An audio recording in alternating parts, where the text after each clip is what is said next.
Okay, good morning, good afternoon, good evening, everyone in Facebook Live and here in the Zoom audience. Sorry, today is the 26th of February, 2023, and we have a very special guest today, Amelia Henly, who lives in England. Hello, Amelia. Hi, Jaime, how are you? Thank you for giving us part of your Sunday afternoon in England, and thank you for your expertise and the knowledge and everything that you are going to share with us. Oh, that's a pleasure, and I'm another learner. Great. That's what I always say. No matter if you are a PhD, a master, a writer, a director, we all are learners. Yes, we are all are learners. So let me show you my PowerPoint. Here it is. So we have, give me a minute, please. Okay, where are you? Okay, here you are. Okay, let me start. Okay, so today, as I said before, is the 26th of February, 2023, and this is our 93rd International English Online meeting. Who is presenting the following months, dear Amelia, Marco, and everyone else? We have this friend, a new friend of mine. Her name is Gulbin Ozdemir Altigos. I hope I am pronouncing properly. She's from Turkey, and she will be talking about teaching English as a foreign language to the gifted students. Then in March, we'll have Ron Moraine from the USA, but living in Germany. He will be talking about supporting transversal skills in the EFL classroom. Then in April, we'll have Fillmore Murillo from the Philippines. He will be presenting and talking about collaborative online international learning, pathway towards inclusivity and multicultural literacy. After that, we'll have our good friend, Gracia Maria Mendoza from Honduras. She'll be talking about, that'll be in April too. She'll be talking about learner engagement, why it is even more relevant after the COVID-19 pandemic. Our excellent friend, Laura Holland from the USA in May, she'll be talking about building learning communities, why and how. And then Debra Suarez, the president of ESOL International in May. It's a secret. We don't know what she will be talking about. It's a secret. Then the ex-president of ESOL International, Christine Kuhn from the USA, in June, she'll be talking to us about the quest for academic excellence in ELT. In July, one day before my birthday, Amelia, I'll turn 60, believe it or not. Oh my God. Lisa will be talking about the business of teaching entrepreneurship in ELT. So if anybody in the audience in Facebook Live wants to contact me, this is my WhatsApp number. And this is the YouTube channel where you can watch and listen to all the previous presentations.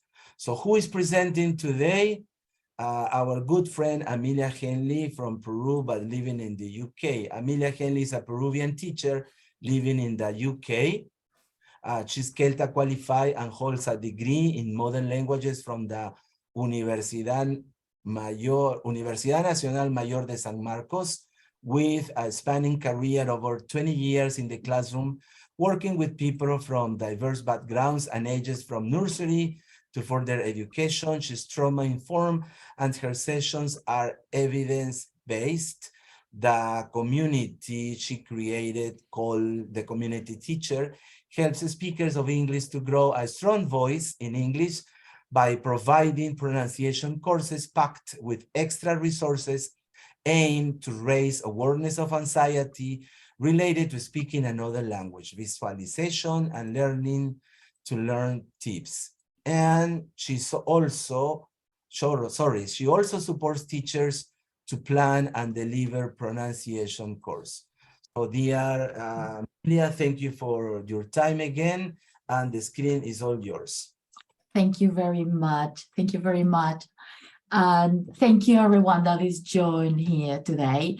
But I'm not an expert, I'm just a teacher, another teacher as you guys. It's lovely to have you here, and I'm from Peru. My first language obviously is Espanol.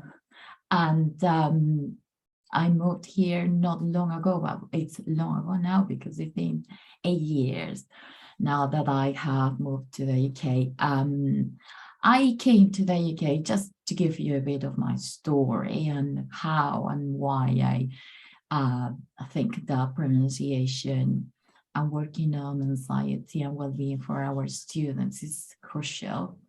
Is the fact that I came to the UK with a very American accent.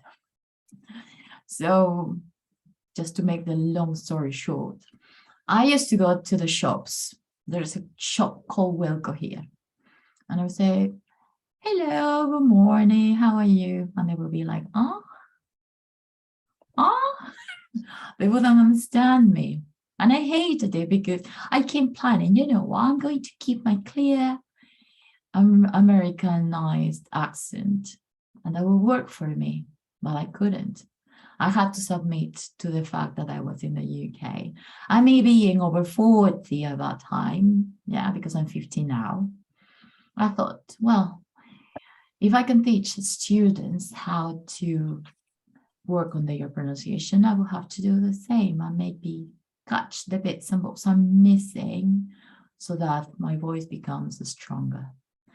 And I have worked, as you mentioned before, with diverse groups, including migrants, asylum seekers, and refugees, people that come from different backgrounds than Middle Eastern people, a nation, and people from Africa, Latvia, Slovenia, Czechoslovakia, which is Poland now, and Italy and Spanish people and all that. And you see the struggle, because as soon people judge you, you are always judged first for what people see. And once you open your mouth, we all judge. And we have to judge because we need to measure the metrics, don't we? We need to learn who you are. We need to learn about your identity. We need to learn what's your background. And your voice says a lot about that. So this is what we're going to be talking about. And I called it the power of your voice in English, because we're going to talk about how we can help learners to grow a stronger voice in English. All right, so let me start sharing my screen with you.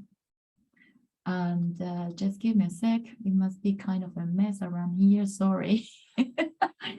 Can you see my presentation, guys? Yeah? Yes, perfectly. All right, amazing. So I would like to invite you. So what topic is that? The power of your voice in English and how to empower to grow a strong voice in English.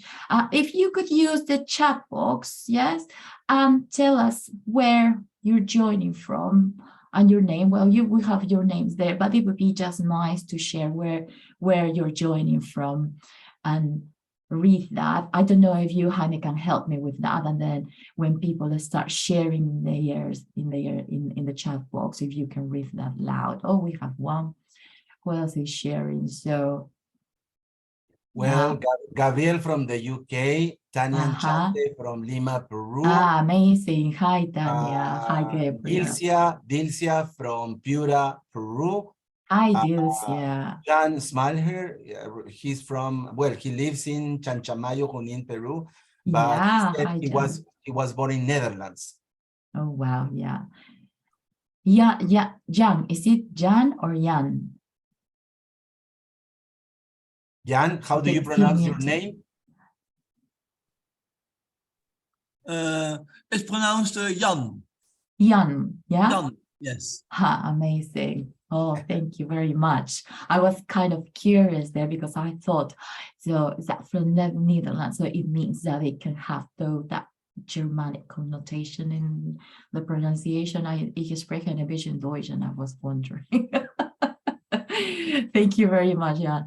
Oh, brilliant. Thank you. We have people from different parts, you see? That's great. When I am going to show you this, and I want you to think. This is some time for us to think, to reflect a bit, yeah? And I want you to think about your voice, because you have a regular voice you use every day. But, because there is always a but, yeah?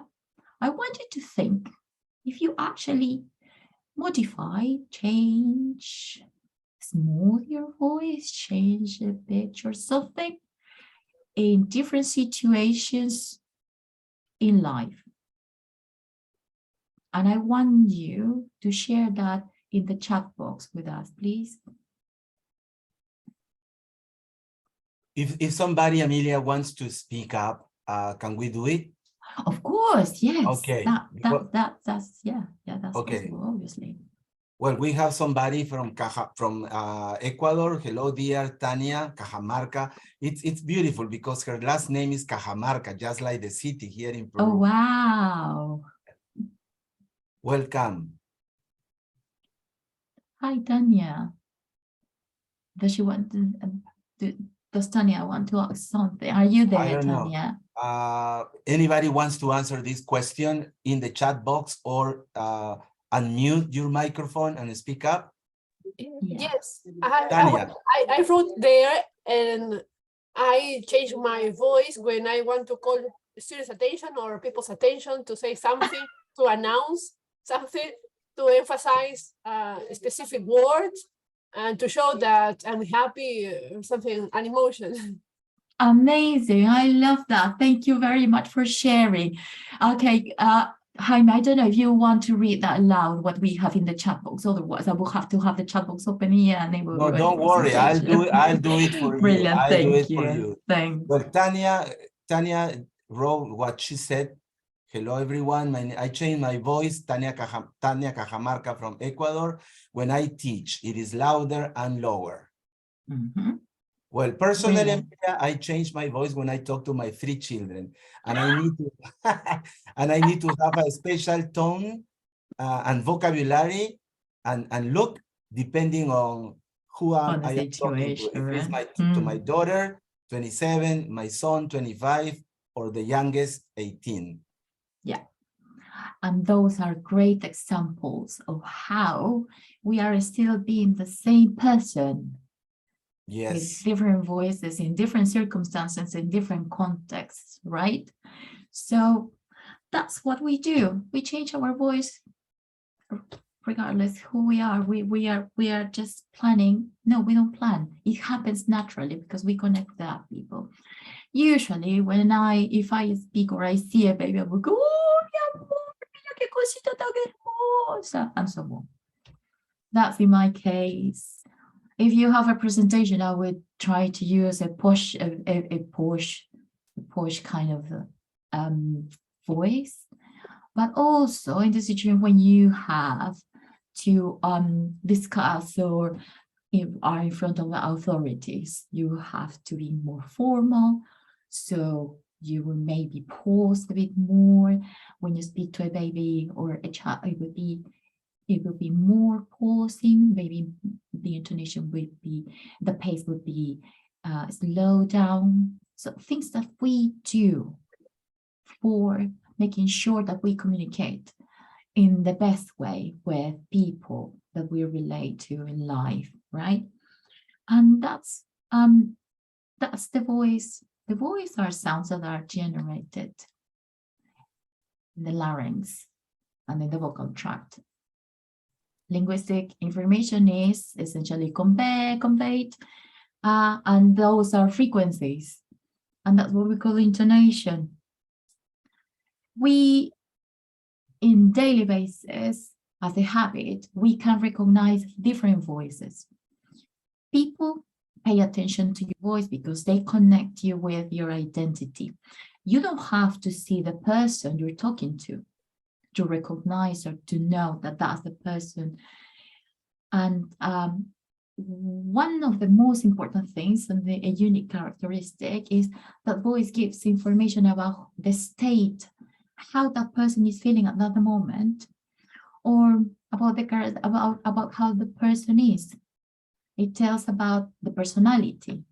Yeah.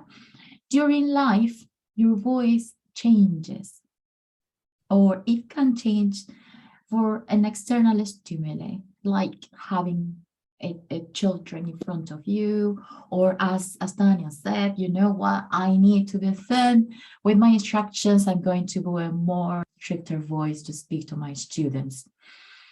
The mechanism for delivering the voice is complex, and well, they say that is not fully understood, but I think we have so many things happening in our body when we speak, when we modulate our voices. That is a mixture of breathing, swallowing, grasping, whispering, crying, coughing, and all those things, and how we use the speech muscles that produce our voice. And especially important in related to speaking English, that one of the skills that we were talking about now, is that across cultures, voice will have to be changed because they reflect emotions. And if I use the wrong tone in my voice, the wrong pitch in my voice, and I use, let's say, my Peruvian tone to ask someone, maybe, how are you? And I say, how are you? Instead of, how are you? I will be questioned because it means that I'm not very happy with that person. So we need to raise awareness on those things, because we want our students, our learners, to communicate effectively. Human voice is very informative. That is what we deliver. We deliver emotions. We talk about the state of us. And the voice, one of the most important things is that the voice can be trained. No, this is my voice. I'm not going to let it go. Yes, that's your voice for you. But it doesn't mean that you can't work on your voice, or actually have more than one voice, as we have evidenced with the mini exercise we did before. Can we grow another voice? Can we have another voice in the second language we speak? Definitely yes. And that's what we're going to talk about today. The brain works in different ways. Different parts of the brain are activated for listening and speaking of the language. And things happen, steroids are having an effect, the acoustics happens, and this is the voice. And I'm referring to Alicia Garcia Falgueras because she delivered a small study on voice, and these are her conclusions. I find it very interesting. What are the features of voice? I would like to invite you to a Mentimeter. I don't know if you can scan that with your phone, or let me also show you. Let's go to Mentimeter here. And I would like you to use this code. So go to your browser, please, and type Mentimeter. And once you're there, you don't have to sign in or log in. You just have to put a code where it says code number, and you will join here. And I have given you 3 options, so you can use it for 3 times, yes, and submit your answers.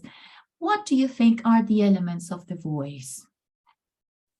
One thing, one thing, maybe 2, maybe 3, maybe you know more, but you have a space for 3 answers. What do you think comes with a voice? I'm gonna give you 1, yeah?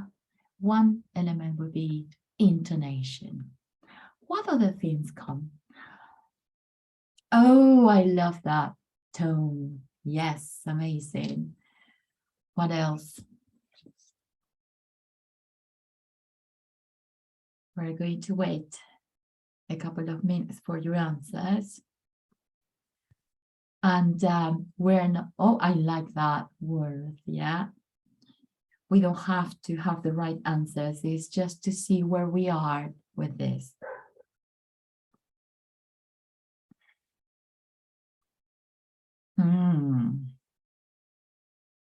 Those are amazing words. The boys, some of the most important things. Those are amazing words. Aha.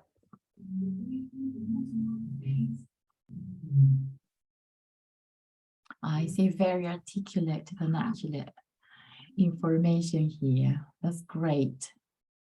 That's great. What do you think? What do you think, Jaime, about these elements shared by our colleagues here? Well, can you hear me? Yeah, I can hear you. Got some problems with my camera. I don't know why. Well, Yeah. I'm a very sensitive person, so I can easily understand if a student, my girlfriend, or my daughter, or my son, or you are angry, depressed, or sad. I'm very sensitive to that. So sometimes it's very helpful. Oops, but sometimes It's a pain, isn't it? yes, in the neck. I know. But I use it a lot to help to empathize with to be empathetic with other people. I try to use it positively, but it's a very powerful tool that we need to use not only as teachers but also as human beings. Yeah, definitely. I like the results here and the words that you have shared, guys. Sonority, pace, tone, pitches, the manner of articulation. Oh my God. We're talking about the warmth, volume, and the points of articulation. So these are great answers, obviously. Now I wouldn't expect less from teachers. So let's go back to my presentation. And thank you very much for doing this or completing this. And we're going to talk a bit more about this. And this is sharing. And this is what we have. Let me change that. That's it better. So these are the features of voice we're going to look at today. We have 6 features here, yes, and there are more that go around. It's not that they are not important or relevant to this, but these are the ones that we're going to focus today. Yeah. So we're talking about volume, we're talking about pitch, we're talking about pace, we're talking about pausing, about stress and intonation. Right? So I am going to ask you guys to work together. Jaime, have we got the breakout rooms option? Of course. Brilliant. So if we can put people in group, I think the most effective way would be to put them in 2. Yes, we can do that, and then they can discuss about these features and come back in 4 minutes maybe, so they have 2 minutes each. Okay, you can do it, Amelia. You are Can a I? co-host now. Let So me maybe if you leave a couple of teachers here, so the people who are listening to us in Facebook and watching us can see what we are doing. All right. Okay. Another problem. That's all right. So we got, without you and without me, we have 13 teachers. All right. Okay. If we put them in groups and then we can talk with you and I, we can stay here. Shall we do that? Yeah. Yeah, with maybe one or two more teachers, students, sorry, friends, colleagues.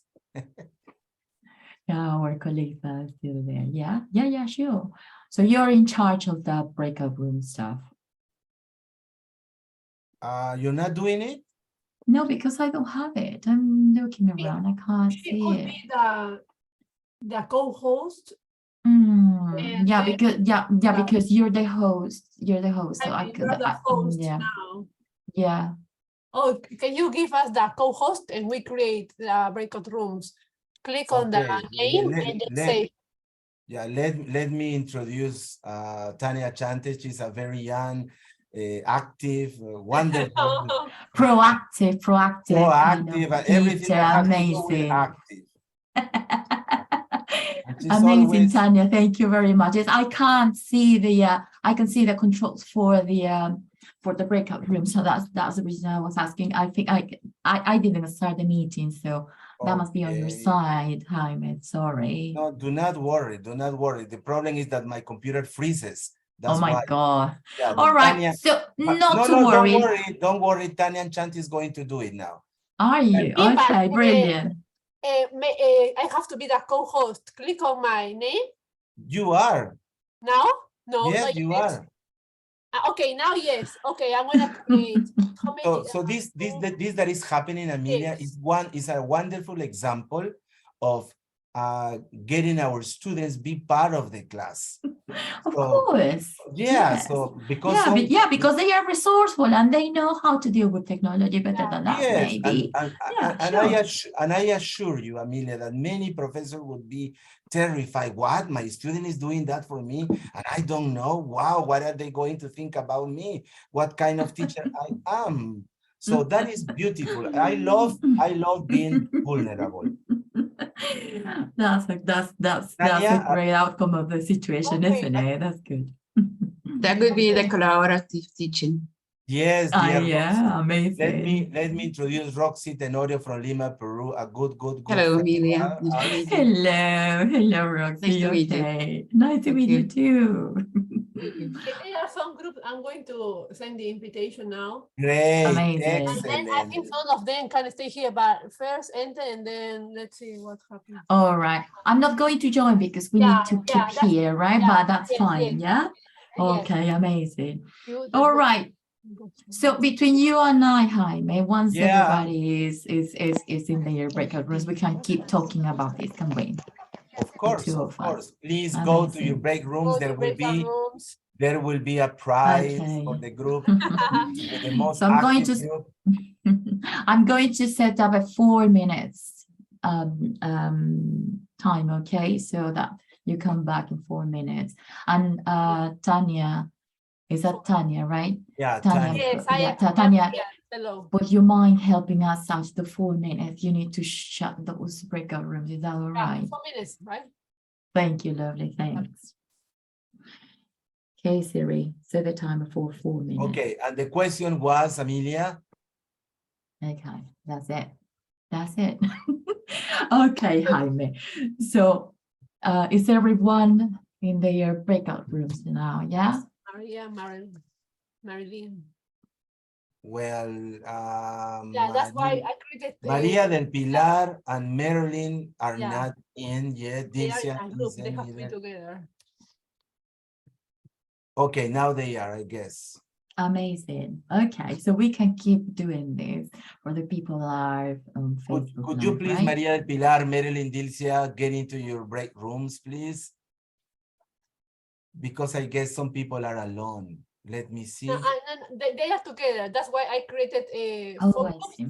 3 people, because sometimes there's a person that doesn't enter, and so that the other person cannot be alone. That's why now they are in group of 2.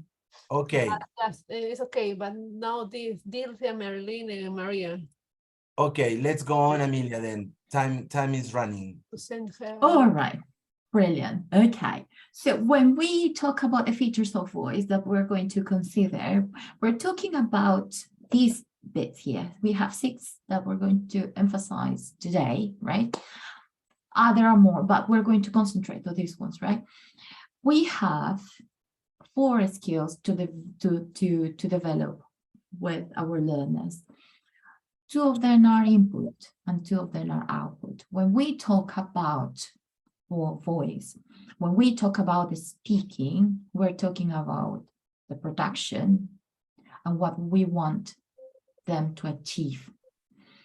If we consider this bit here, yeah, we have volume, so how high it can be or how low, how soft are you going to speak. We talk about pitch, because your voice can go up and it can be a very sharp sound, or it cannot be that sharp, but what are these bits doing in speaking itself? We want to be aware of this because they are useful to establish the difference between our voice in our native language and the voice we want to grow in English. Pace. When we talk about pace, we're talking about how slow or fast we speak. When we pause, this pausing is seen in many areas and many different contexts as something wrong to do. But listening, I follow a guy on Instagram, he's called Vingham. He's Vietnamese and he is a great communicator trainer. He works with Microsoft and he delivers communication skills courses. And he talks about the power of pausing. When he talks about that, he says that pausing is important to give time people to think and to give you time to think and articulate what you're going to share. We talk about the stress, another feature of voice. Another name that this can have is the features of a spoken English voice. And stress is how we emphasize a certain word in a sentence or two or three, or when we stress a word, when we're just saying one word, or we want the students to practice all that. I think everybody's coming back now. Yeah. Yes. Amazing. Hey Siri. Okay, I have Siri in here. I will let it. Where is my mouse? Okay. Now, hey Siri, stop. There you go. Thank you. She's still doing, isn't she? I can't find my mouse, honestly. Where's my mouse gone? No. I think as you have the control, I can't control my screen. Let me No, see. escape. Okay, The let keyboard me try to that leave. again. Yeah, All right, like there that, you perhaps go. sometimes. That's it. Brilliant. Okay, amazing. Okay, so we have people back, right? Yeah, we do. 3 Yeah, seconds. okay. 3 seconds. Amazing. Amazing. Okay, so we were talking about this, and I would like people to share, if they are ready to share. Does someone want to share anything about these features and how do you implement the knowledge, the awareness of this in the classroom, in your experience as teaching? Would you Anybody, like to please? share? Roxy, Marco, Dilcia, Roxana, Jan, Maria, Tania, Anna, who wants to share what you were talking about in your groups?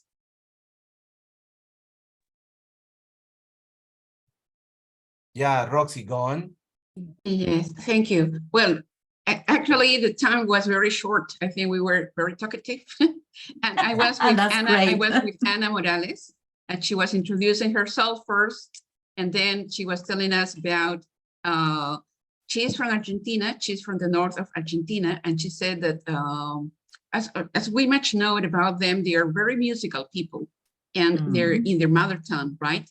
And then she said that even though she doesn't transfer that to the English language, and when she teaches, she had at the beginning when she started, she used to have lower volume. Contrary to this, later by later, she realized that she has to increase her, but she doesn't use much English in her class because the level of her students are a little low. That's the only thing that we managed to talk about, because she was telling me about some other stuff. Sorry. Thank you. But can you share your experience with us then, Roxana? What about that? Sure, yes. Yeah. Well, I remember when it started many years ago, it was totally different than it's doing right now, in the sense of volume or some other things, because first I was not much aware of that. Through the practice and through the learning of different studies, I became more aware of this and the necessity of the changes. At the beginning, I was talking with my vocal cords, for example, and that affects a lot my vocal cords, and all the time I was coughing and coughing, having to have a glass of water next to me. But then later I took a program in which I learned to speak with the diaphragm. and to make a explosion of my voice, that voice projection, which I learned about that. I do understand about the pitches and the intonations and the voice. And also I learned to manage my classes through this, in the sense that sometimes when students ask me to repeat something, I reduce my volume, because I have always a helper, and I always have like kind of feedback and say, how did I sound? And she told me at the beginning, said, like, Roxana, you sound too much strong, your voice is so powerful. So I have to learn to modify that. No, and sometimes when you speak and when you explain something the second time and you have to paraphrase, people think that you are getting angry. And then probably I have the passion is trying to explain something and they can be misunderstood. So what I did was to reduce my volume to explain it a second time, but to try to show that I'm not angry because I have to do that because I want it, I need it, and my students also need it that way. Intonation, okay, we learned a lot, because Spanish, we know that we have only one intonation about the questions, that is all the time up, up, up. Or it is contrary to English, that we have rising and falling. So when there are the differences with my mother tongue and with the language I'm teaching, that's what the part I have to put more emphasis on that. Well, I don't want to take more time. Amazing sharing. Thank you ever so much. I love that bit that you share about how students came with some feedback and you asked them to give you feedback, and they could tell you that you had to regulate yourself and find a way to find a better intonation so that they would get the information they needed, right? That's amazing. Exactly. Anyone else that wants to share? Thank you for that, Roxana. Anybody else? What about you, Jaime? I have my ideas, but I would like also somebody else to express. Oh, of course, yeah. Otherwise, anybody else? I will take over the power of the meeting. No. I will give you a couple of minutes and that's it.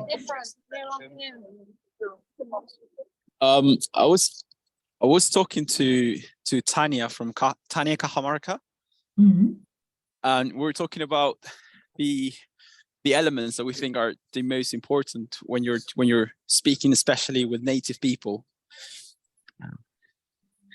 Oh, What's your name? Oh, Gabriel. Sorry, I'm outside. Don't worry. And where are you from? I'm from Peru. But yeah, but I'm currently living in the UK. I've been here for like 8 years. Yeah, I can tell. There is Amelia, there is something that is not here, but that is the accent. And when my students ask me, teacher, are we learning American English or British English? I say, you are learning Peruvian English. Exactly, yes. That's it, yes. Exactly. And they say, but I love that. Yeah, and they ask, but why? Because I'm Peruvian. And you know what? You're learning Purano English because I'm from Pura. Che. So that is you can avoid that. It's part of you. Yes, but that's what we're talking about, voice today and accent. That's the reason, because it's part of us. Our accent is part of us, and we don't want to. We don't want to let it go. I don't want to let it go. Me neither. Yeah, that's it. That's it. You see. Yeah. Anybody else? Thank you very much, Gabriel, for sharing that. Thank you. Thank you, Gabriel. Anyone else? Anyone else? We have 1 more minute. Okay, not to worry. Thank you very much. So considering this, and these are features we have in our native voice, in our native language, right? But can we translate them into English? Let's see. Well, what have we got here? I would like you to create new breakout rooms, please. And I'm going to give you a bit more of time this time. And I would like you to discuss with your colleagues, yes. Maybe is it possible to make groups of 3 or 4 people? Have we got enough?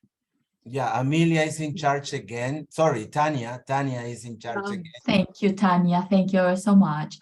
And the question is this, please share, what do you do in your school or college in regards to pronunciation? do you consider that within your syllables and your curriculum? Is it embedded?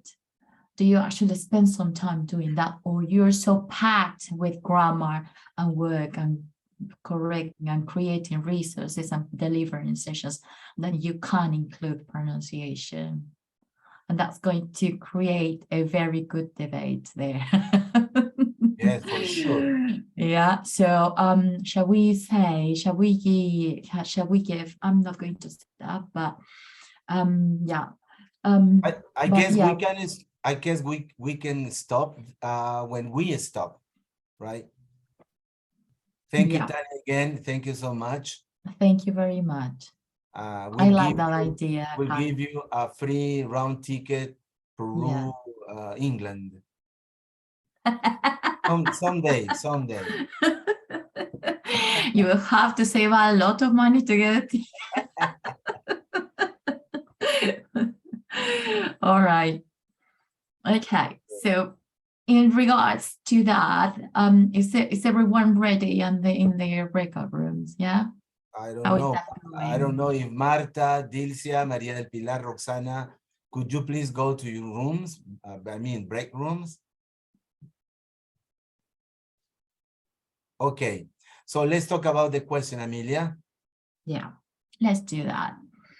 All right, so I will share my experience. I'm going to share my experience at El Británico. I used to work at the Britanico, the branch in Surco. And it wasn't that far away from my house. It was like 10 minutes walk. And I loved the experience working there. Large classes, 5 shifts. Gets crazy in summer. You can't use the lift in summer, can you? And I remember working with, what's the name of this book? This Peek Out book, which was great. It was kind of that ESOL, Speakers of Other Languages kind of approach. And it had great content, very based, UK-based content there.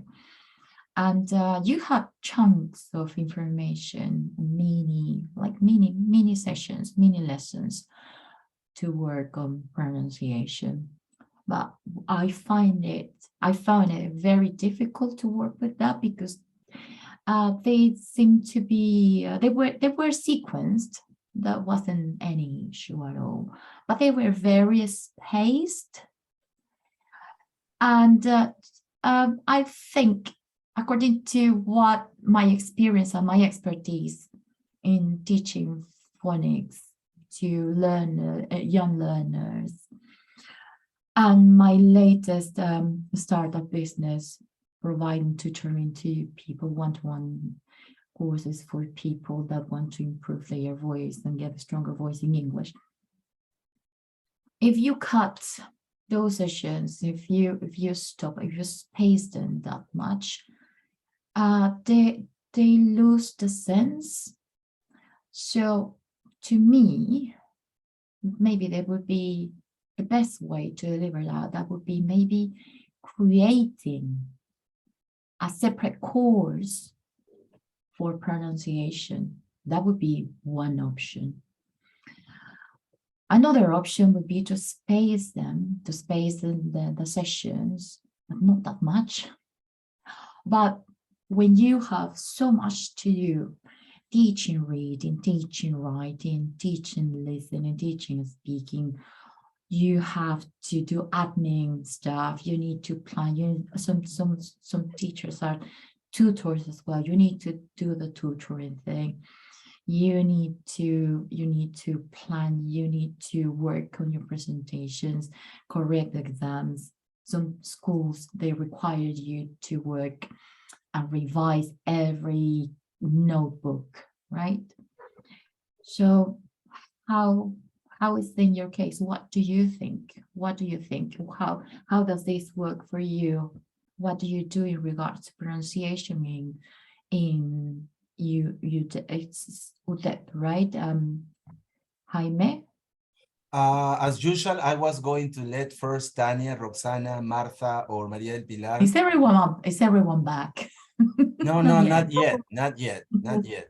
All Tanya, right, brilliant. Tanya, would you like to say Oh something my, about the oh my question? God, Yes. that's my theory. Well, in the course books, when we teach, we receive some course books, the materials, and there are some platforms too that we can use some videos, and in the videos there are a lot of people that are interacting, and they are from different countries, so that helps students to learn the pronunciation of the words and to differentiate perhaps different accents.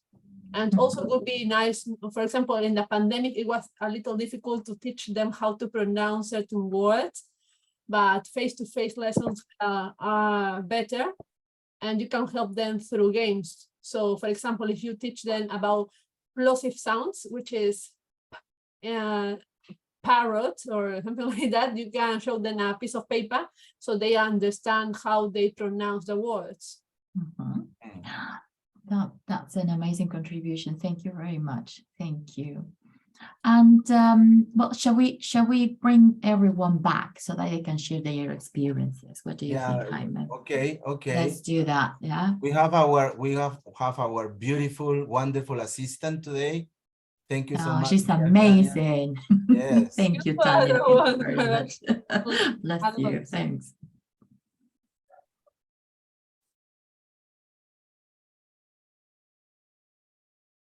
No, the conversation must be really one. They are not coming back, Jaime. They will. They are there is no choice. very There is no engaged. choice. There is no choice.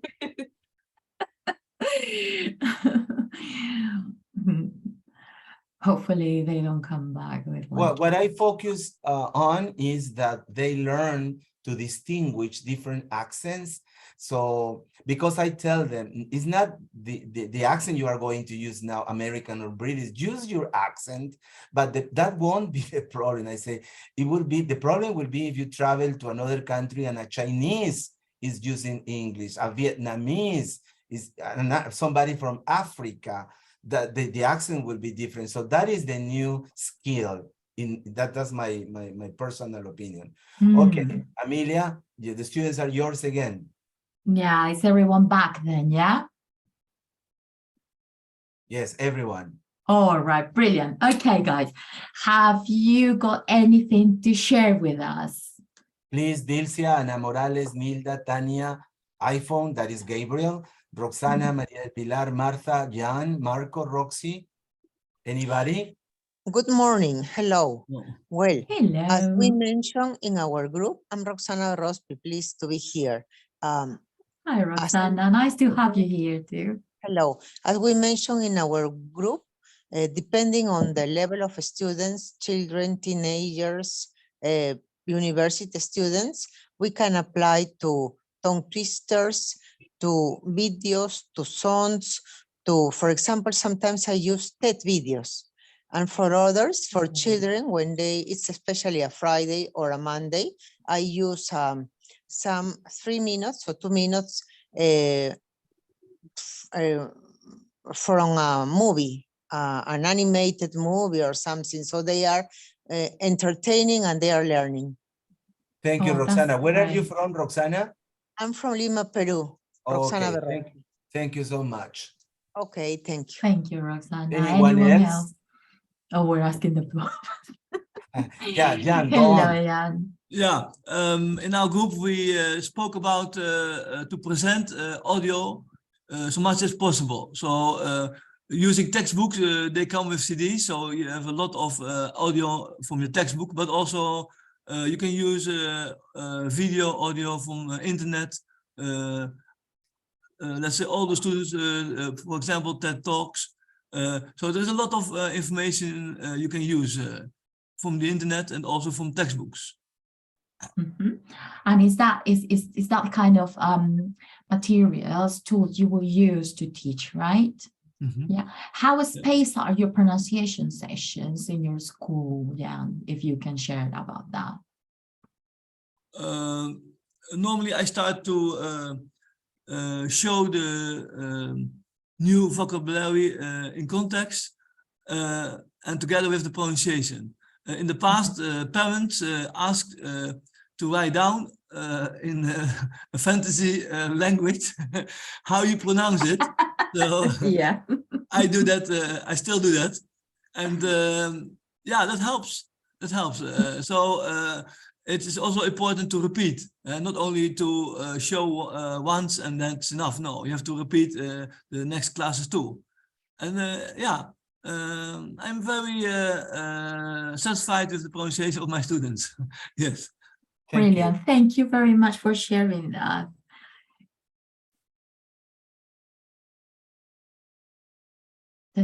Yeah, I two people could are add, waiting. excuse me, think. I could add something for Yes, pronunciation. sure. We could also apply to phonetics.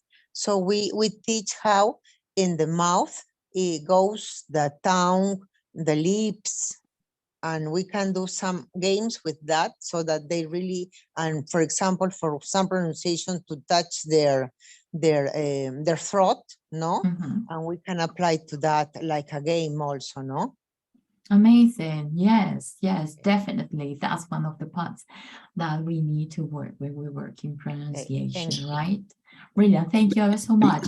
Anybody, I'm curious. I want to guess know. Gabriel again. Hello, Gabriel. All right. Can I add something Of as a student perspective though? Because I'm not a teacher. If anything, I'm a student. Something that really helped. It's using all those audio and video resources, and trying not to make, if you enjoy doing something, it doesn't feel like a task, doesn't it? And we're in an era where there's so much Netflix and TikTok and video content that we love to consume, and so does students. People are on their phones all the time, and teachers, and that's something that helped me a lot. My teacher encouraged me to find TV shows, movies, and content that I enjoy listening to in English. And I did that for hours and hours and hours. I'll just put something in English, I'll put the subtitles there, and I'll just start watching and listening. And it really helped. I'll say that probably in about 6 months, I was speaking to the level I'm speaking right now. And it was mostly just from watching TV and binging Netflix TV shows on the weekends. And it really helped with pronunciation again. But yeah, perspective from a student, I guess. Where are you from here in Peru, dear Gabriel? Lima. Okay. Lima. Okay. I see no limeño accent anymore. and that's it. I think like finding a role model, or like stuff that I like to listen to, and then just repeating and listening really helped. And I'll say, and yeah, you want your students to really enjoy the journey, right? Why not make it fun? Why not get those resources and get them right? Find a TV show you love, spend some time, and it really helps. Or I think it worked for me at least. So yeah. Thank you so much, dear Gabriel. I will have to confess that Gabriel is one of my students. So I knew it. I could tell because of his accent. He's amazing. He's really good in everything he does. Thank you very much. Anyone else want to share? And I really want to know, guys, because this is another kind of curriculum we have here, right? I would really like to know how important is pronunciation in your curriculum back in Peru. Has it changed? Has it improved? Do you take that into consideration? What are the regulations nowadays? Can you just share a bit about that? Anyone available? Anyone that wants to share? That's a difficult question, because I guess it is up to the teacher, the professor who wants to learn, to improve. Now, we used to have a few years ago, or now I guess, scholarships for teachers from public schools, so they could travel to the United States, Arizona University, and I don't remember what others.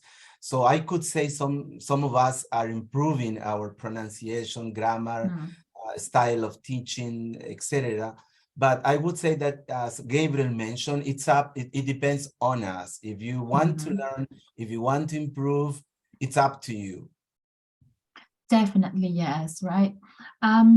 Now, is anyone else ready to share anything else about this question? Well, in Facebook Live, dear Amelia, Elba Perez says games, choose words with the same sounds. Pamela Chalco says tongue twisters. Amazing. Okay. Yeah, they are great. Just a reminder, we still got 25 more minutes, Amelia. Yeah, okay. We need to run. We need to run. We need to run. All right. Okay. But don't panic. But don't panic. No, I'm not panicking. I'm just calm down, chilled. Don't worry about that. Deborah Suarez says lots of communicative activities to encourage students to speak with each other. Amazing. I don't know why I'm having issues with, okay. I'm stuck now. Let me see. I'm going back and it's not working. I don't know why. It's got stuck. I don't know what's going on. I can't do anything with my mouse. Probably Tanya has to keep there we track go. of There us. we go. There we go. There we go. As I said at the beginning, Amelia, it always happens to the best speakers. I know. It's regular stuff, isn't it? Yeah. All right. Brilliant. If it doesn't happen to you, you are not one of the best word speakers. How the change of perspective helped learners to improve their pronunciation. What do I mean with this? I'm going to explain that to you. But I want you to think and give a look to this. This is my motto for my startup business, and it's there, and it says, "There's a voice behind my accent." There are two things that we need to consider here: voice and accent. Do you think they are the same, or they are different things? I want to see the reaction. I don't know what's wrong with my mouse today, but let me try again because it's not. Oh, there you go. I want to see you all, and I want to find out, what do you think about? Do you think voice and accent are the same or not? If you think that voice and accent are the same, give a thumb up. And if you think they are not, please, can you do a smiley face? And Jaime, I can't see everyone, so can you? Well, Tanya has a smiling face. Jan does also have a smiling face. I'm going to show you my smiling face. Brilliant. Okay. Are they the same or not? I would say they aren't. So how many thumbs up we got, and how many? No thumbs up at all.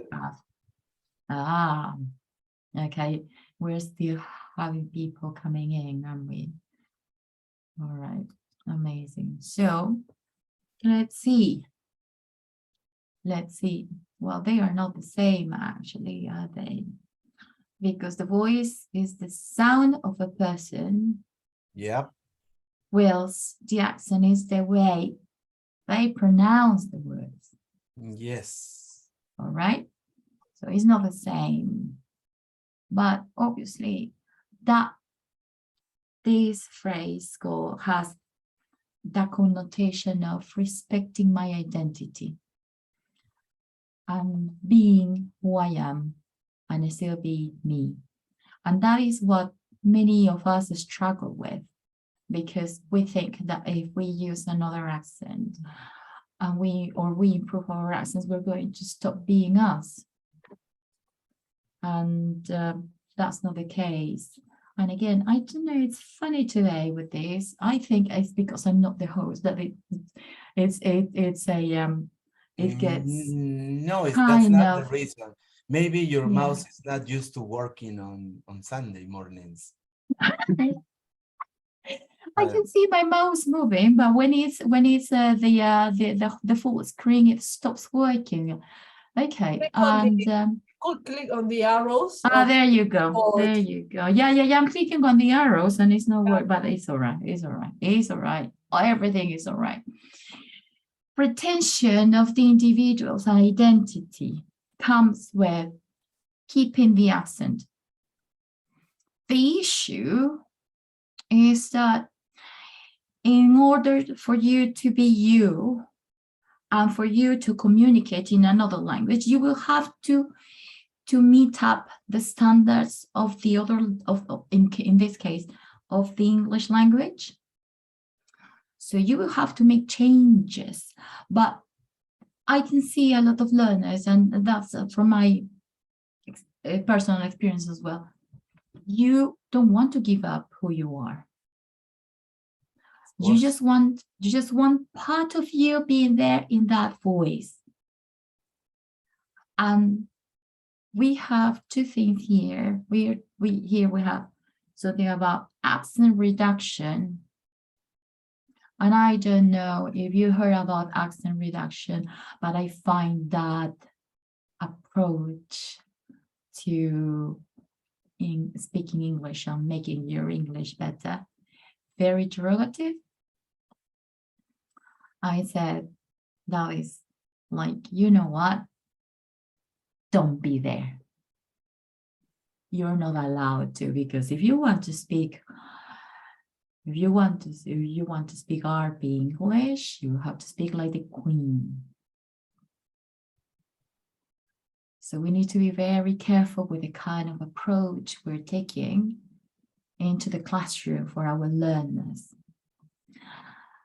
This is not something I have found, but I think more about the power of the voice and making a stronger voice in English. So I don't have to give up myself. I can be as Peruvian as I am y hablar mi español perfecto y hablar como peruana y todo lo demás, o como chilena o como italiana que sea, o como alemán que seas. But grow another voice in English. The issue is that your body and your brain and your mind don't understand when you speak English. The less the students, the less the learners, the less the teachers know and understand or can speak well, it depends on how much they have improved and the usage they are doing with their speech muscles. So your listening is going to improve as much as your speaking improves, because you listen to your own voice first. What can we do to help? I believe, and evidence shows that we human beings were 60% of emotions. So we need to provide learners with tools and strategies for self-regulation. What is self-regulation?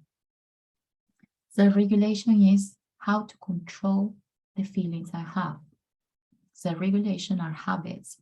Self-regulation are routines, things that we can do in order to improve our learning process. How can we help improve pronunciation? We need to think about making sure we understand our body and brain. How, when you speak English and then you're in a conference or you are delivering a session for all the teachers, or you are in a new classroom, you are shaking, your heart is beating quick, so fast you can't breathe, your brain gets foggy, you can't remember what to say.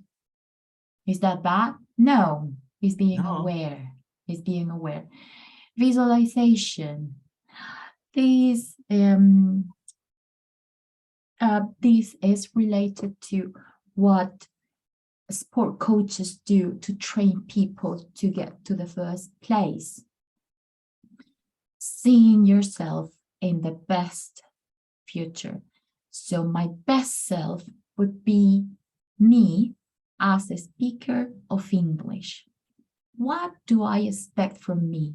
Set long goals, long-term goals, so that students can visualize themselves now. And as Mel Robbins says, she's an amazing motivator, she says that you need to start acting as the person you want to be. These are very powerful things to do with the students. Breathing techniques. For what, Amelia? Ask someone that has moved to the UK or has traveled to America and they ask for a slice of pizza, how they felt at Domino's, or when asking for a fizzy drink at McDonald's, and you will remember how it feels. The shock. You feel there's no air. You feel useless. You feel you haven't learned the language. So what would be a good breathing technique? We're going to see that later. And journaling. Journaling has been proven to be an excellent technique, an excellent strategy to decrease anxiety related to speaking another language. This is for both. This is for us as teachers and for our learners. How we can apply this? Are we just so academic that we can put these things in place? I think there's always space, even a minute or two, to do one of these things.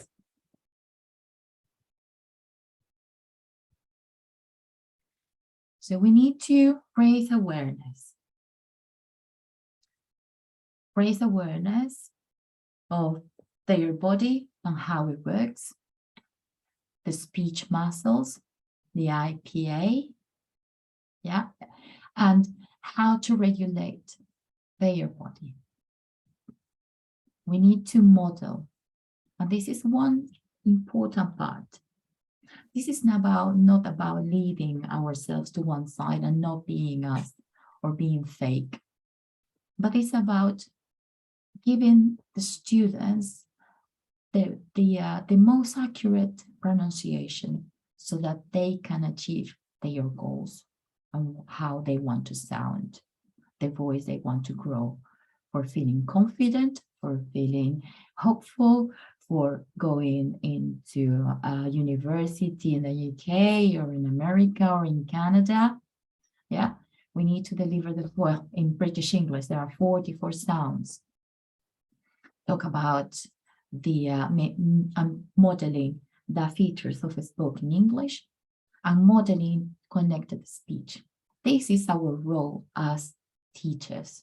This is our role of coaching to deliver this. Where are our standards? Yeah, but with bearing in mind that we're talking not about reducing who you are or putting yourself in a box and leaving yourself there, but to grow a stronger voice besides your voice in your native language, to grow another voice.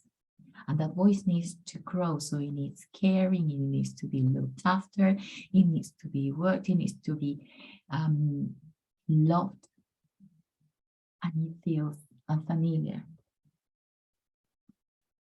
We need to give clear explanations, avoid teacher talking time, make sure we focus on the target language and or the feature of spoken English we're talking about.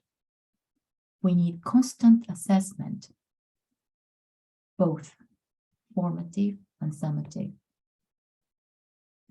We need to check for learners' understanding. We can ask yes or no questions and ask them to summarize verbally. In pronunciation, I will avoid as much paper as I can. But why? Because then everything stays in the paper, and this is about production.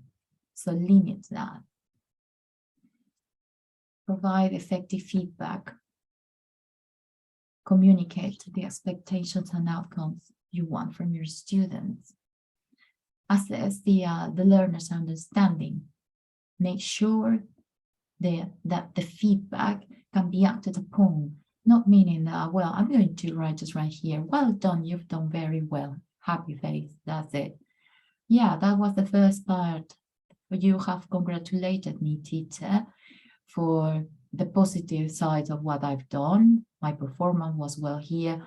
What about the things that I didn't do well? Where are they now? How much are we going to talk about the mistakes we made, the students made? You need to provide specific information about their performance. Where was it right? Where they need to work again.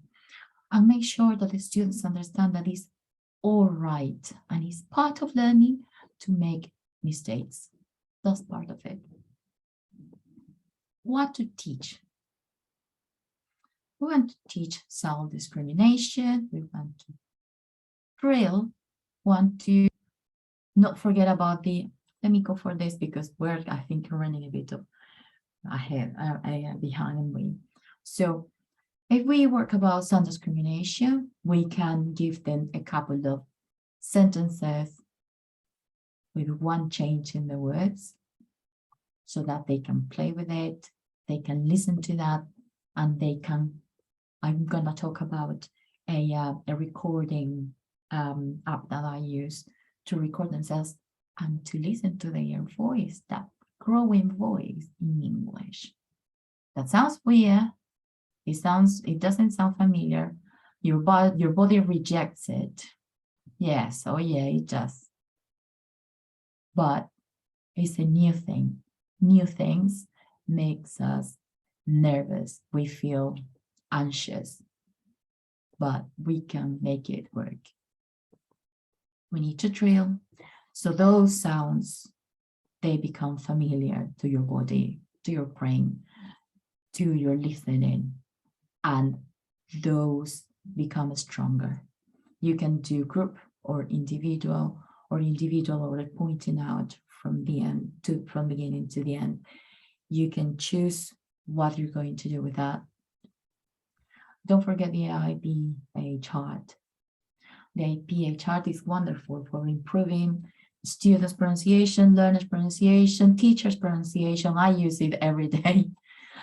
And they can, if they want to use it and refer to that, that is a fantastic tool. Now, there is a lot in one IPA chart, but you can guess some things. How much of this are you using? Have you gone one display in a classroom? Do you refer to that when the students work and with you in pronunciation? That's an important thing to do. You need to teach about vowels, consonants, and stress and intonation. So split content, the content you're going to teach into groups. Work with the vowels, long and short sounds, consonant, bilingual, then the nasal, fricative, and approximant. Stress in sentences, stress in words, intonation, fall and raise in tones. And one important thing is to learn your content, know what you're teaching. Yes, but we can start very wobbly and not that confident, and that's regular. That is part of learning. And then 10 lessons later, we will become more confident. So our students, but you need to try different things.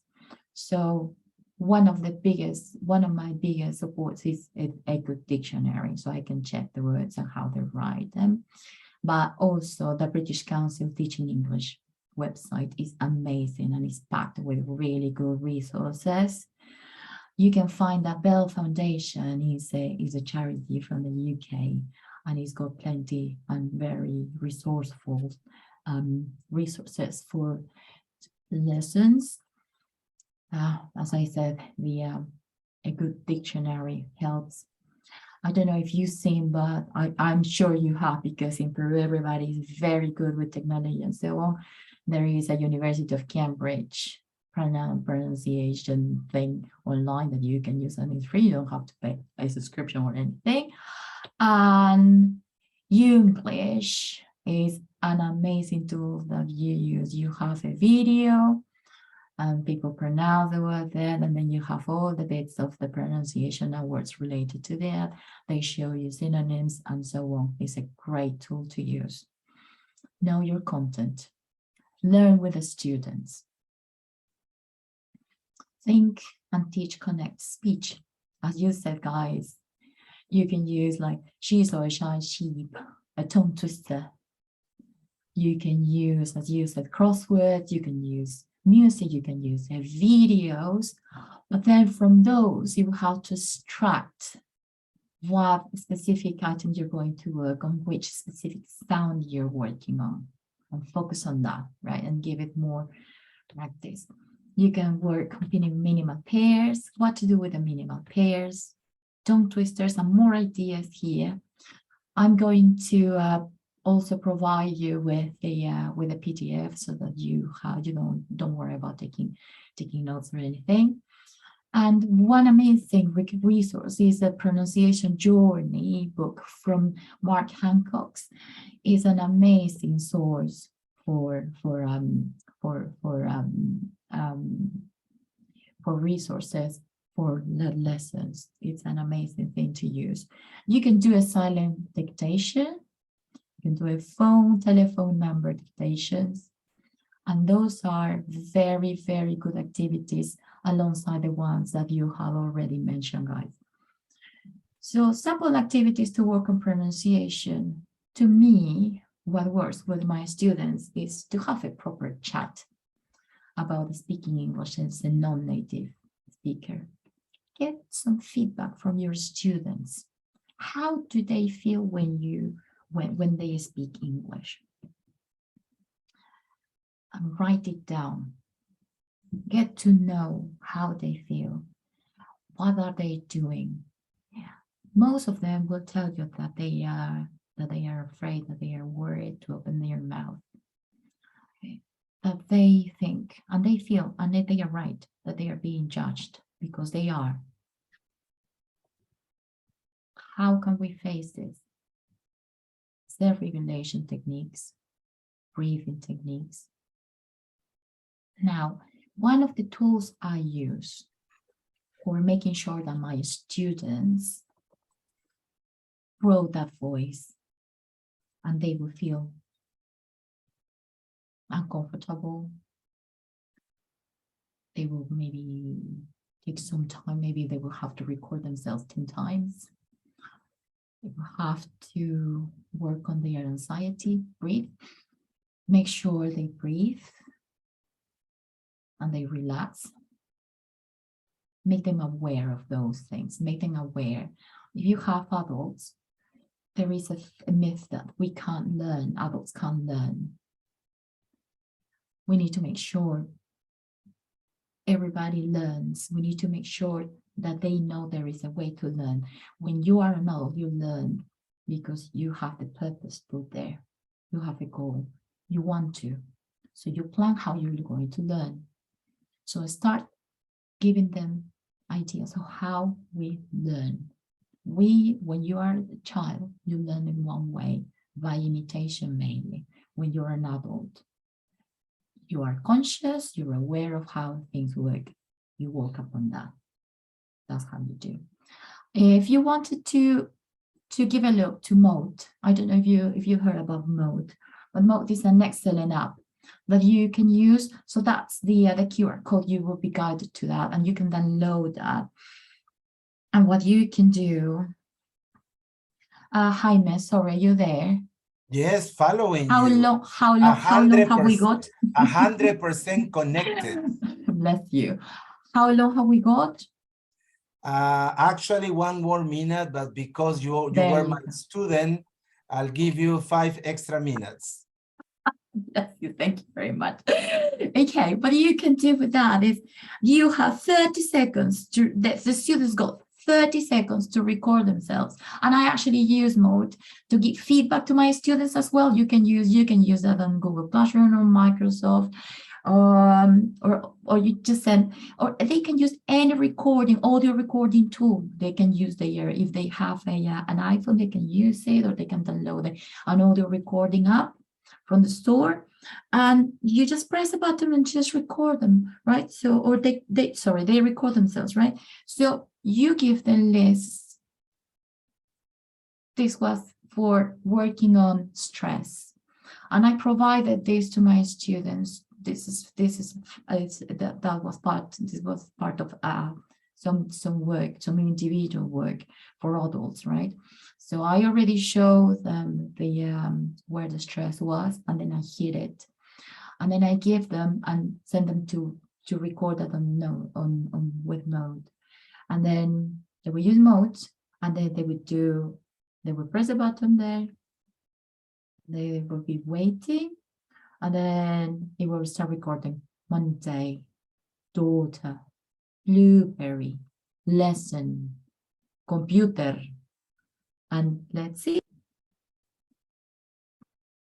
And then it would be part of what we can do to make sure the students get to practice. Now, what happens with this is not homework. Take it as part of the work you need to do in the classroom itself. Do that. Ask the students to record themselves, use their computers, or maybe that would be homework, or I don't know if you're using hybrid teaching or you're in face-to-face or part of homework, but Google Classroom, you can put that in the as your widget there, can you? So use that and make them listen to themselves, and they will be, ooh, what is this? Because everyone, we hate how we sound. And on top of that, this is an extra voice, so it will be worse. So just reassure them, you know what, this is new, it will feel uncomfortable, but you want to communicate greatly in English, and put them in peace. And if they come stressed again, ask them to breathe and teach them how to breathe. One simple technique to breathe and control anxiety will be a deep breath, hold it, release it, and then breathe again and breathe it within, like, and release it long. Do it with me. So a long one, and hold it again. And release slowly. And explain them. That will bring oxygen to your brain. Your heart will stop beating that fast. And you will be ready to try again. There is a lot to put in teaching and learning. The most important thing is that we need to make sure they feel the love. They feel loved, and providing them with these tools to calm themselves and to understand how they feel numb. Why do they feel that this is not familiar? We'll help them. And as much as we provide, they will control themselves. They will manage the anxiety, because it's mainly anxiety what happens here when you produce English. They will find their way and help them to find the space to grow a new voice in English, to feel confident, to be able to communicate, to be amazing, to be accurate, to be articulated, and more important, to be themselves with a new voice in English. Well, thank you very much. I think my time is gone. Jaime? No, your time hasn't gone. Yeah? If you could stop sharing your screen. Let me do that. If my mouse works this time. There you go. All right, let me stop sharing. And I'm Okay, thank you so much, dear Amelia Henly. I'm so proud and so happy and so everything, because I didn't know you were my student and I was your teacher a long time ago. But now I would like you to give another presentation, if it is possible, sometime maybe in May, in April, Of I don't know. course, sure. It will be a This time, putting in practice everything that you have shown us. Because if we read, it's okay. If we write, it's okay. If we teach grammar, it's okay. But because we are non-native speakers, we always have an accent, problems with pronunciation, with stress, with emphasis, pace, and everything else. So of course we can do that. Let's plan on that. I had other activities, but just we didn't have enough time. But next time we're going to do that so that you feel how it feels when you listen to yourself and how you hate it, and you need to face that bit with your students. You need to do that. Well, I used to hate it, but now I love it. You just made okay. Now we have 2 minutes to let people who are present here to express briefly. Please do not talk too much like I'm doing now. Just briefly and express your gratitude or a comment. Roxana Garcia. Hi, okay, I will be short. Nice to see you, Amelia. Thanks for sharing. And I wanted to ask you, you mentioned a book or a guide. Sorry, I missed that part. That was helpful. Yes. That's Mark Hancock, and he's a really good writer. Okay, Mark Hancock. Okay, yes. definitely. But don't worry, I will give you the PDF. Let me do that now before we finish. I will send you the link so that you can have the PDF for the it would be fantastic. The presentation. Okay. Meanwhile, anybody else who wants to express his or her gratitude or opinion, please, briefly.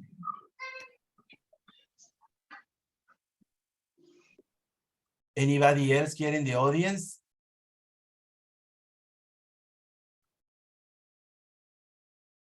Hello, Jaime. Hello, Tania from Ecuador. Hello, nice to hear you.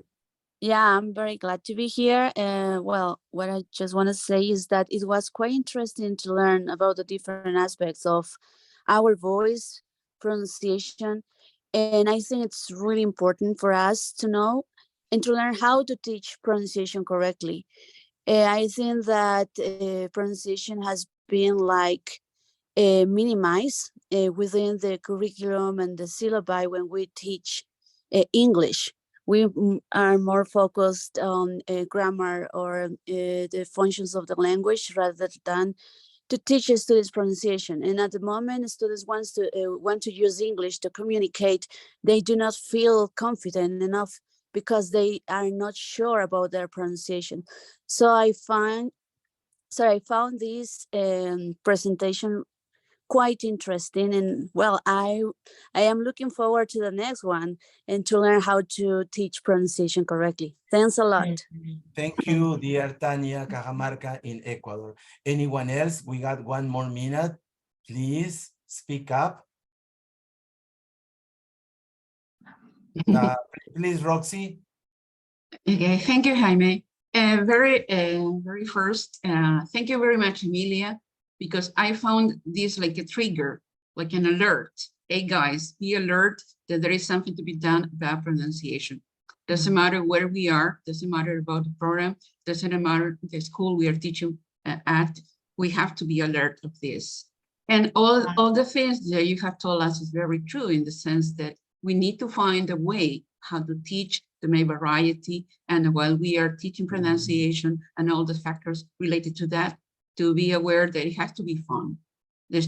Our learners need to understand that there is a different language. There are some differences that they have to be aware of that too in order to pronounce properly. Something else that I also want to mention is that I really agree with the sense that when you said that our real voice, there is a study that says that we really don't know which is our real voice because we don't listen the voice that the others listen until we record it.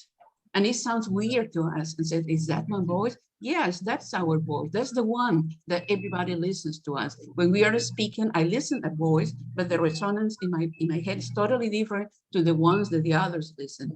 So we have to be familiarized with that voice because everybody is listening to that voice. That at first it sounds weird to us. And at the same time, sometimes we speak in Spanish or speaking in English or any other language, our voices changes as well. It's not exactly the same. So we have to be alert of that and then to accept it. Thank you very much, Amelia. And just want to finish with a question about the very first part that you mentioned. And I want to know if it's real true, what it happens, or they do it because they don't like it. About the British culture, about you say hello or hello, they don't really understand, or they pretend they don't understand because they force us to use their accent. What is the real situation about that? I think there are different scenarios. Some people here can be, mainly people in the UK are very kind and loving, but they are not going to force you to produce something you're expected to. But obviously, it's really difficult for them to get what you're saying. It's like if you change roles, if someone speaks to you with a very intense and very Liverpool accent in Spanish, and they say, "Hola, ¿cómo estás?" You will be like, "Ah, ¿qué has dicho? A ver, repíteme." It's regular. It's not English. It's everywhere. But the English person, the regular English person, is very precise and very, how can I say? They are good perfectionists. They need to have the cake needs to be done by standards. You clean the house. You mop the floor. It has a way to do it. You follow the instructions, you do this. In order to do the washing, you have to follow the steps. You read me, right? Yeah, sure. In order to speak English, people are not derogative mainly. You will find some bits and bobs. There are always in Peru, everywhere. If I'm from Lima, if I travel to Arequipa, they will make fun of, they will mock me because I'm from Lima and they are from Arequipa, right? It happens everywhere, right? That's an example. I'm not criticizing anyone or anything. I'm just giving an example, all right? So it's a matter of, I started my business with pronunciation because I see the need. I understand the fact that we want to keep our identity. But the fact that you grow another voice in English, a strong voice, doesn't let you go. What is more, it just expands your horizons. It just makes you a better person. You learn with a code of the language, the code of the society, the code of the community where you are. You integrate with people and you can have both voices. And then if you speak German or Chinese, you will have extra voices, which will make you more connected to more people, and your community will just grow and you will understand more about the people. So it's about transmitting, passing that. So accuracy in what we produce, the way we model, it is crucial for our students. You can't imagine how many people come to the UK to do courses at university. They can't speak. They have studied 3 years. They have passed their cert. They have the IELTS done. They can't speak.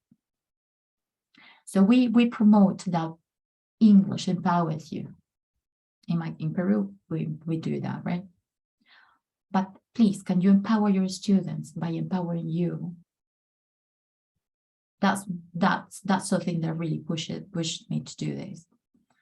Because this is not about not being you. This is not being fake. This is being an extra you. And as we said, You speak to your children this way. You speak to the officials this way. You speak to your learners that way. And fine.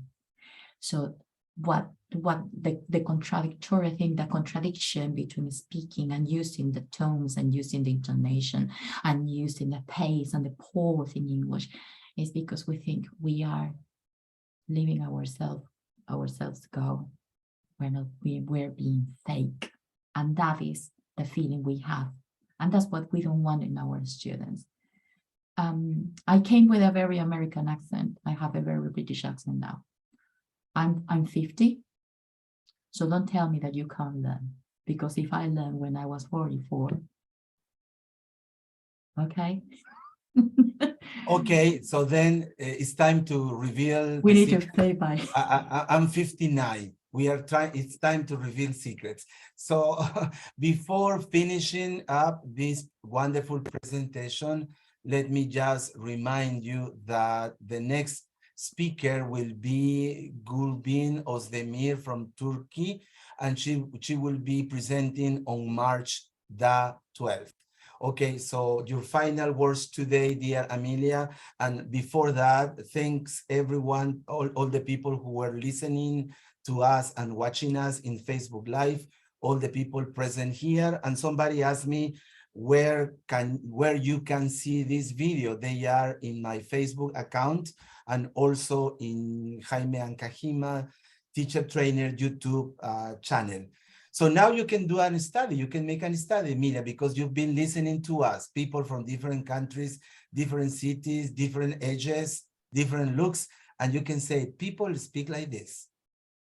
So your final words, dear Amelia, today, because we ran out of time. I know. Thank you very much for everyone attending today, and hope you have a great rest of your Sunday. Enjoy your Sunday. Thank you very much, Jaime, for the invitation. It will be a pleasure to be here again. Okay, so yes, we can definitely. Thank you very much. Okay, I'll thank you, Amelia. Thank you. If you wanted to reach me or anything, you will have my my email address and my details. You can follow me on Twitter, where I share more about teaching stuff. We connect with all teachers in the UK mainly, and Instagram, Facebook as communityteacher.com. Okay, and about me, I will go and visit you in Bristol again. I promise, your casa es mi casa. You are very welcome. I know. Thank you, dear Amelia, and thank you everyone here in the audience. Thank you so much. Have a very beautiful rest of Sunday, and see you. Bye-bye, everyone. Thank you very much. Take care, guys. Goodbye. Bye. Goodbye. Bye. Take care. Bye. And see you in Thank you, Amelia. Thank you very much. Thank you very much. Thank you. Please send us the link. Send you the link. What link? I don't know.